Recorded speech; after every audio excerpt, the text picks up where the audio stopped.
Hey everybody, Marty Missouri here, Friday, 17th of May, 2024 with your weekly economic update. As usual, we'll talk about the score of our index. I'll take you through a few of the inputs, share a little bit from my notes. Then we'll touch very briefly on stocks, yields, the dollar, and gold. On your screen is our simple graph of our PWA index. We actually went up 4 points today, still firmly in the negative, still looking at recession odds that are too great to ignore going forward. Wanted to start out with sharing with you, these are just notes from our log, and I've been summarizing these for you once a week now rather than the daily stuff I used to do. Jamie Dimon, JP Morgan CEO, thinks inflation will be stickier in the near term and structurally higher than many think over the long run. I entirely sympathize with the latter for sure. I think inflation probably will ease a bit in the near term, assuming the data continue to roll over. This was an interview he did with Bloomberg yesterday. His view is whatever the world is pricing in for a soft landing, I think it's probably half of that. I think the chances of something going wrong are higher than people think. Interviewer, what does that mean for markets? Jamie Dimon, they'd be damned. Interviewer, so why is the market not pricing that in? Jamie Dimon, a lot of happy talk. And clients, as you know, we talk about this a lot in our review meetings, been expressing it on the blog that right now, at this moment in time, it's really all about what the U.S. Federal Reserve is expected to do, which makes the market just hang on every, wrinkle in Powell's forehead, every data point, particularly anything around inflation. Okay, just a handful of the data points. There's 46 in total that we score each week, and here's a few of them. So retail sales came out this last week. Core month on month fell 0.3%. They were expected to rise 0.1%. And March was actually revised down 0.1% as well. One thing that keeps looking pretty strong are the more frequent Redbook retail sales. They come out weekly, and you can see that's more of a bullish trend. Total housing starts came in up a little bit from the previous month at 1.36 million.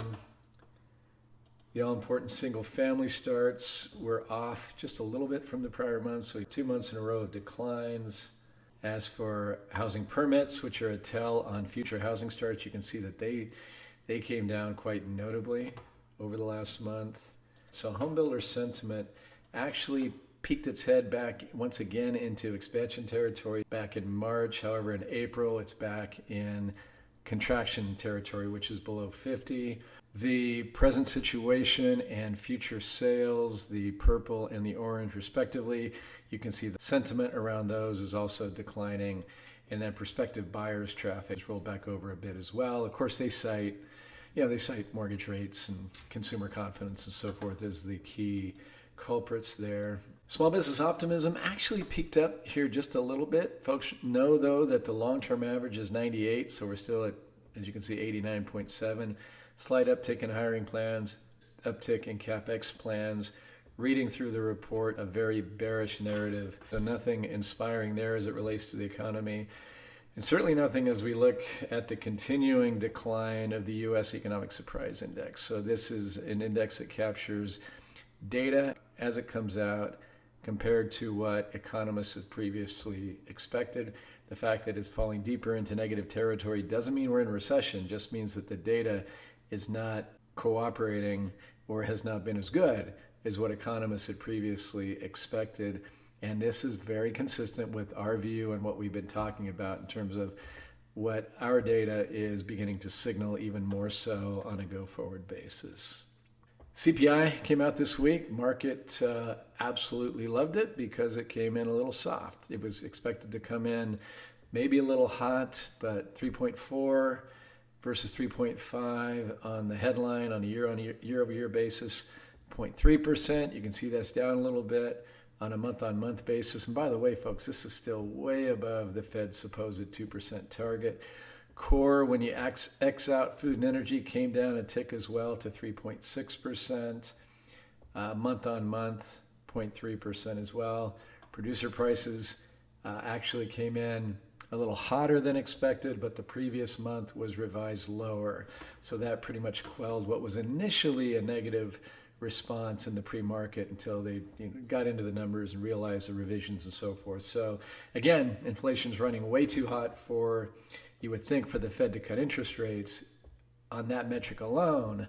But remember, I've been saying for the last couple of weeks, Powell has implied that if the employment data roll over, they'll be cutting rates even if inflation remains sticky at these levels. The market listened to that very closely, and so when we get anything that points towards weaker employment data, market wants to rally on that. The scary thing there is that we get it. I've even said near term we can be bullish right here on stocks, but if it continues to roll over, Fed can be cutting rates, but a recession means corporate earnings are coming down and stocks are too pricey in that scenario. What's really been ramping up, and this really explains the slightly positive move week over week in our index, is commodities. Bloomberg Commodity Index, you can largely thank copper for this, and we'll look at a copper chart here in a second. We do have a buy signal here on the MACD, but folks, it does say right here that commodities are getting a little bit out over their skis. They're a little overbought. So from a technical perspective, this looks like short term. There could be some give back here of these nice gains. We are not small commodity bulls, particularly during the next cycle. We think we are late cycle in the current setup, and if it does mean recession, I do believe we're going to see commodity prices come back a little more down to earth before that ultimately plays out. But there could be more upside in the meantime, particularly when you look at copper. So you recall, I was actually right up in here, I was showing you that copper was looking like it should roll over. We got a little bit of correction. We ramped up higher, got it again. So here we are, folks, all-time highs in copper.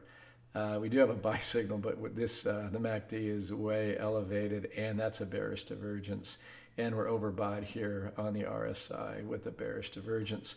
So yeah, short term, copper looks very suspect for a bit of some corrective action. It did here as well. We got a little bit, and then look what happened.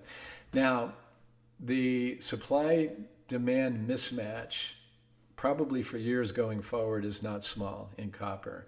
However, U.S. futures traders got apparently a little bit out of their skis on the short side, probably looking at technicals like we were here too. And so when the price was bid up, there's been a massive short squeeze.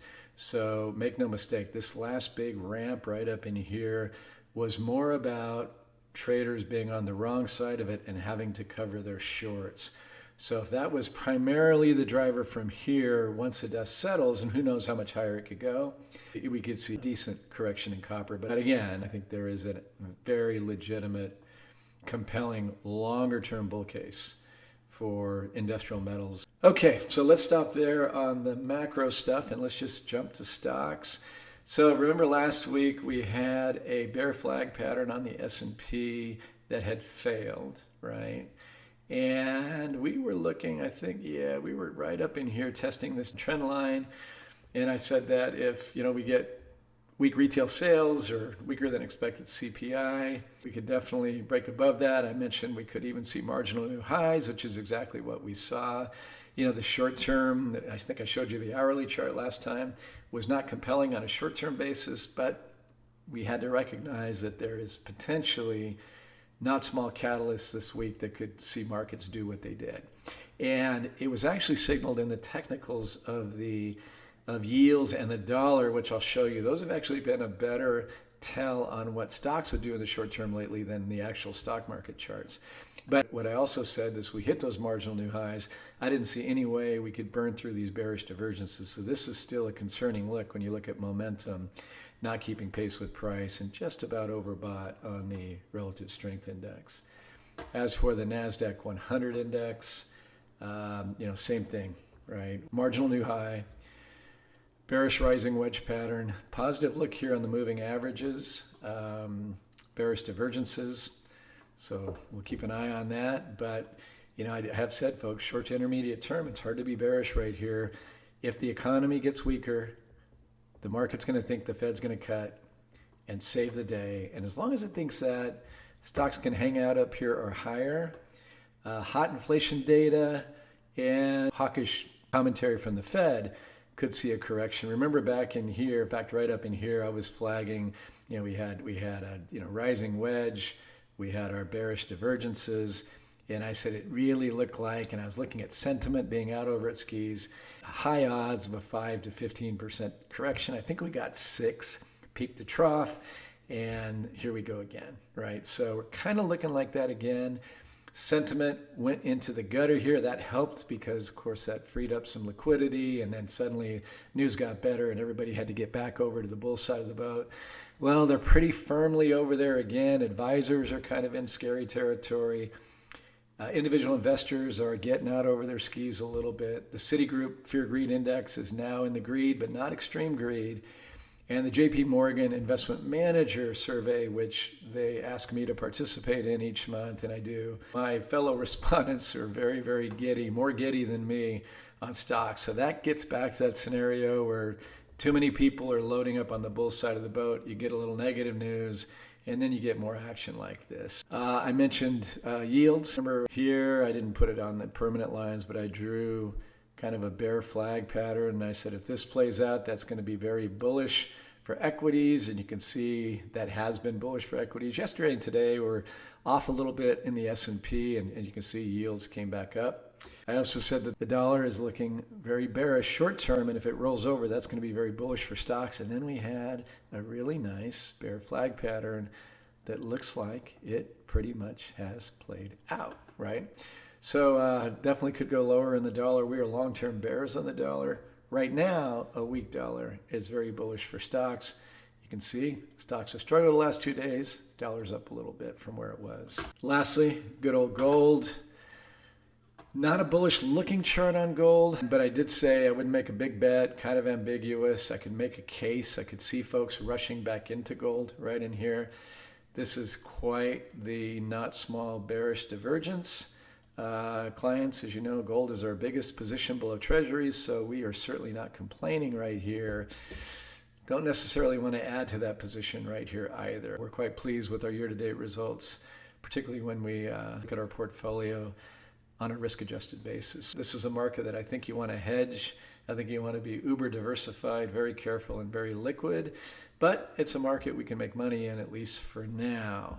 But man, we need to continue to be careful. Folks, hope you have an awesome weekend, and I appreciate you, as always, for watching and listening. Be back next week. Take care. Bye-bye.